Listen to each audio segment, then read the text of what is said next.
So you just became a manager and suddenly everything just feels different.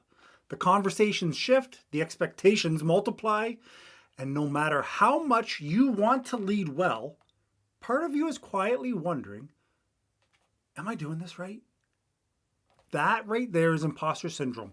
That right there is reality. Because most first-time managers are handed the role and none of the tools to make it actually work. And let's be clear, leadership isn't about having all the answers. It's about knowing how to move through the tension, the trust building, the delegation, the feedback, the silence, all of this without losing yourself or your team in the process. So today, I'm giving you 5 leadership power moves that every new manager needs yesterday. Not someday, like now. These aren't hacks. They're foundational habits that build your credibility before your team tunes out. And if you already feel like you're juggling meetings, tasks, chaos, I've got a free tool for you called the Weekly Focus Planner. It's a few pages and it brings your week into focus. Link is in the description. Grab it now. Let's get into the 5. The first one is reintroducing yourself. Here's something that most people skip. When you get promoted, you change. But no one else updates this script. To your team, you're still, come on, buddy, the fixer. You're the go-to person who used to complain about management with us. And unless you reset that, you're gonna stay in that role while you're trying to lead. And here's the spoiler, it's not gonna work well for you. This is where most new managers, they try to either overcompensate, well, now I'm the boss, I'm going to set expectations, or they over-apologize. Things like, I hope this doesn't make things weird. Both approaches are going to backfire. What actually works is a short, grounded reset, where you own the shift without becoming someone you're not. Hey team, listen, I know this feels different. It feels different for me, but I have stepped into a role where I'm responsible for helping us move things forward. I won't get it perfect, but I do care about making it work for myself, for us, for the team. So going about this, I want to work together. It's that simple. Why does this work?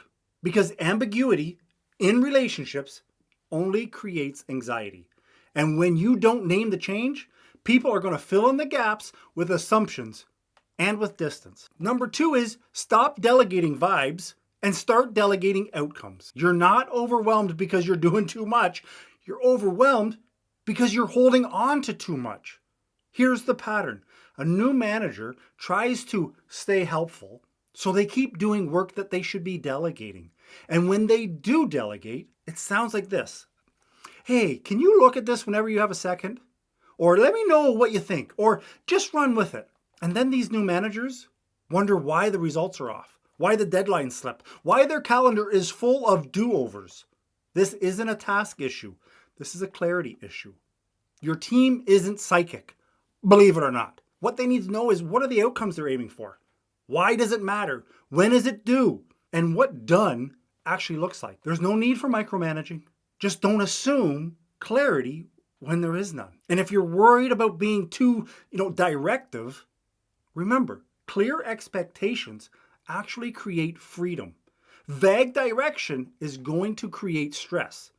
And if your team constantly asks, is this what you wanted? Then the issue is not them. It's the way you handed it off.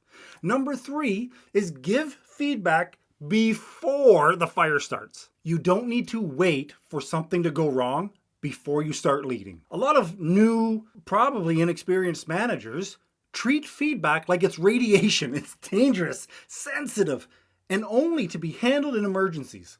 So they avoid it, they delay it, or disguise it in compliments until it doesn't even sound like feedback anymore. But here's the thing. People, your people, they want to know how they're doing. What they don't want is to be surprised by criticism that you've been secretly sitting on for weeks. The trick isn't just what you say, it's when and how often.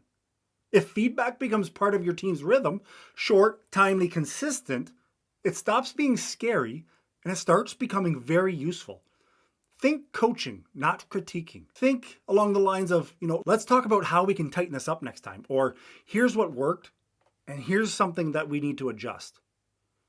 I want you to do it early. I want you to do it calmly. Do it without theatrics, because if you avoid feedback out of discomfort, what you're actually doing is protecting your feelings instead of supporting their growth. Hold on. If this is resonating with you and you want more grounded, real-life leadership strategies, hit the subscribe button, because on this channel, we break down how to lead teams without losing yourself in the noise every single week. Okay, let's keep going. Number 4 is show authority without sounding like a dictator. Respect doesn't come from being in charge. It comes from how you show up when things get messy. One of the fastest ways for you to lose credibility as a new manager is to try to either disappear or dominate. You're not a peer anymore, but you're also, you're not royalty. What your team needs is calm confidence. Someone who owns decisions, guides priority, and sets direction without barking orders or melting into ambiguity. Why did I use that word twice already? This doesn't require charisma. It requires consistency. Authority is built when you set direction without panic, when you say, I don't know, but I'll find out, when you follow through on your words, and when you create structure without being rigid. Remember, the loudest person in the room isn't always the leader. The clearest one is. So you don't need to prove your power. You just need to earn trust by how you lead through uncertainty. Number 5 is you build a weekly rhythm, or you're going to get drowned by decisions. If you don't control your time, it's going to get eaten by other people's priorities. You can't lead well from a place of constant reactivity. And yet, that's exactly what happens to new managers who start every week thinking, we'll just see what comes up. You see, that's how you end up triple booked in meetings, forgetting follow-ups, reacting instead of leading. And the fix to this is a simply weekly rhythm that puts you back in charge of your priorities. Every Monday, ask yourself, what are 3 priorities that actually move the needle? Who on my team needs a check-in, recognition, or a reset? What can I delegate? And how am I going to follow up? Also figure out, how do I want to show up this week? And what potential friction can I prevent now? That's right here, the foundation of the weekly focus planner.